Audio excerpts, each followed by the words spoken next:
you ever step outside with coffee in hand, expecting quiet, only to see tire, tracks carved into your gravel, and your mailbox door hanging open?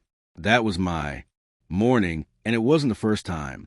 Before we dive in, comment which country you're watching from. Let's see how far this story travels. I live at the end of Stone Ridge Road, a private strip carved out by my grandfather decades ago. My deed lines are clear, the gate keypad is mine, and the signs I've posted aren't. Subtle, private road, no trespassing. Still, I'd noticed subtle signs someone wasn't respecting that. The red flag on my mailbox would be bent down when I hadn't touched it. Letters arrived half crushed. Once I found the door hanging open in the rain. At first, I chalked it up to kids, but then my motion camera caught a man in a reflective vest, stopping his SUV by my mailbox. He looked both ways and bent down, fiddling with the door like he owned the thing. He wasn't a stranger. That was Frank Mullery, a board member of the Oakwood HOA down the hill. I'd seen him strutting around with a clipboard, pretending to be some kind of cop for the neighborhood. Turns out he had a vest made up, too. HOA cop. The problem, my road isn't HOA property. My mailbox isn't theirs to inspect. And under 18 U.S. Code 1705, tampering with a mailbox is a federal offense. Only the Postal Service or a postal inspector has any say. Frank either didn't know or didn't care. The next week, I stepped out early and caught him again. This time, not just looking, but snapping pictures inside the box. I shouted down the drive, "Frank, what do you think you're doing?" He didn't flinch, just raised his chin like a traffic cop.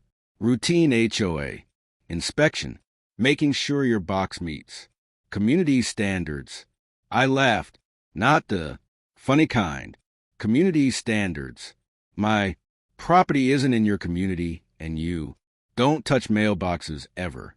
He gave me that smirk people wear when they think they have more authority than they do. We'll see what the board says. That's when I decided enough was enough. I saved the footage from my cameras, stills with timestamps, everything. I printed off a formal cease and desist, letter citing mailbox law and HOA jurisdiction limits, laminated it, and nailed it to my gate post. I even sent a copy to Sheriff Reyes, who told me, plainly, if he touches that box again, he's on federal turf. You've done your part. Now document everything. But I knew Frank, he wasn't going to stop because of paper. He wanted a show. He wanted power. And I wasn't about to play defense forever. So I came up with a plan, one that would end the trespassing once and for all. And yes, it involved bees. I'm not going to pretend I didn't feel a little giddy. 2 weeks of petty invasions will do that to a man. Sharpen his appetite for a clean ending. I called Marcus, my old friend who keeps bees like most people keep a lawnmower. I told him the situation, and he didn't laugh. He asked one question. "You sure you want this to be messy?" I was. Marcus showed up that evening with a ventilated transport box and a calm smile. He didn't hand me a manual or a checklist. He handed me a promise. The swarm wouldn't be abused, and any plan we hatched would be about exposure, not maiming. That was the line I wanted to stay on. We set things up so the mailbox would deliver the surprise, not me. Still, I didn't want to risk crossing a federal line before we placed a single. B, I drove into town and spoke directly with Inspector Daniels from the U.S. Postal Inspection Service. I laid it all out, the footage, the repeated trespass, the federal statute. He listened, flipping through the stills. I'd printed. "You're not exaggerating," he said finally, tampering with a mailbox. isn't just an HOA overstep. It's a federal crime. Keep recording. Document. Everything. And if he opens that box, again, he's putting himself in jeopardy. Not you. That was all I needed to hear.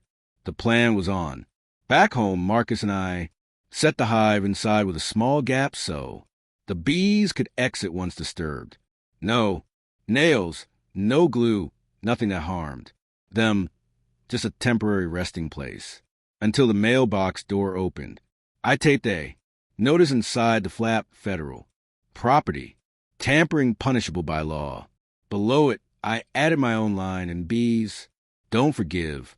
For 2 mornings, I sat on the porch with coffee in hand, waiting. Nothing. But on the 3rd day, the hum of Frank's SUV crawled up Stone Ridge Road. He wore that reflective vest. Again, clipboard at his side, chin high, like he was sheriff of the gravel. He strode up, ignoring my laminated cease, and desist on the gatepost and yanked. The handle. Click. The door swung open. At first, just a few bees slipped out. Then the whole swarm erupted like a storm.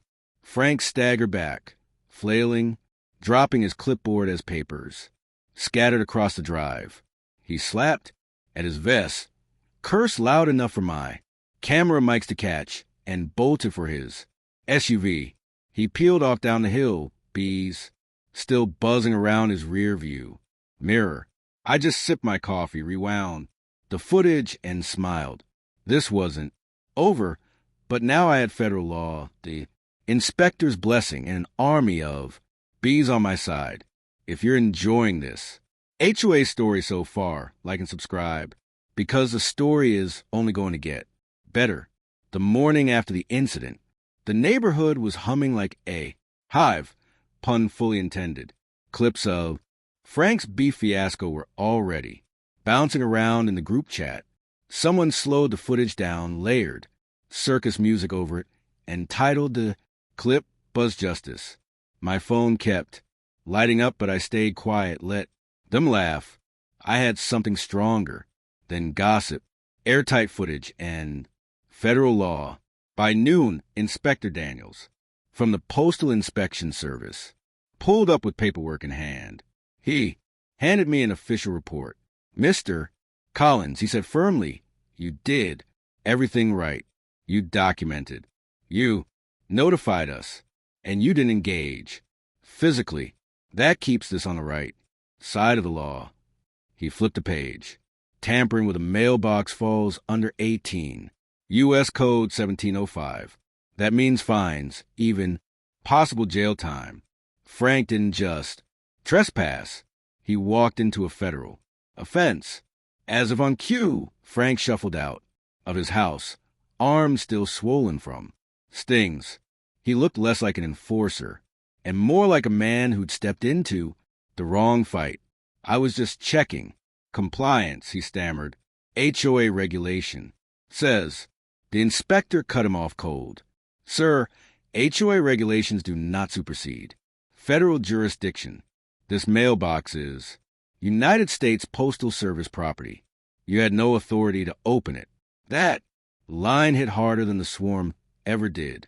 A small crowd had gathered, phones raised, and not one neighbor looked sympathetic. Minutes later, the county sheriff arrived, clipboard in hand, jaw set. Frank, I've got 2 charges. Trespassing under state law and reckless conduct for ignoring posted notices. You're lucky nobody ended up in the hospital, Frank sputtered. But Jessica from next door called out, we all saw it. You've been harassing half this block for months. Enough is enough. The sheriff jotted her words down. Between testimony, footage, and a federal report, Frank's self-styled crusade was finished. The HOA board scrambled fast. Within 24 hours, they sent out a polished email claiming Frank had temporarily overstepped in his enthusiasm for neighborhood safety. Nobody bought it. Screenshots of the bee video paired with group chat. The caption, enthusiasm, huh?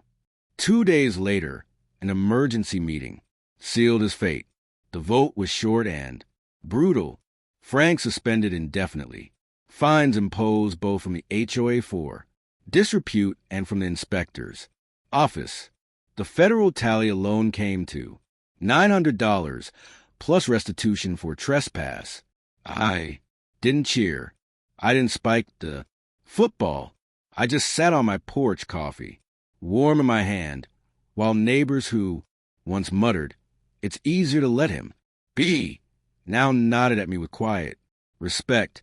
Sometimes you don't need fists or shouting. Sometimes all it takes is a swarm, a camera, and the law. And as Frank slinked inside again, shoulders hunched, I thought he wanted to be the cop of Oakwood Estates.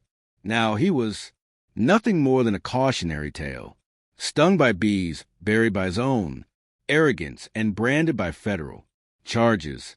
And that's how the so-called HOA cop of Oakwood Estates went from strutting around with a clipboard to hiding indoors under federal charges. What do you think, folks? How did I handle it? Do you think he deserves more? Comment what you would have done if it was your case, because I'd really like to hear your opinion. For me, this wasn't about payback.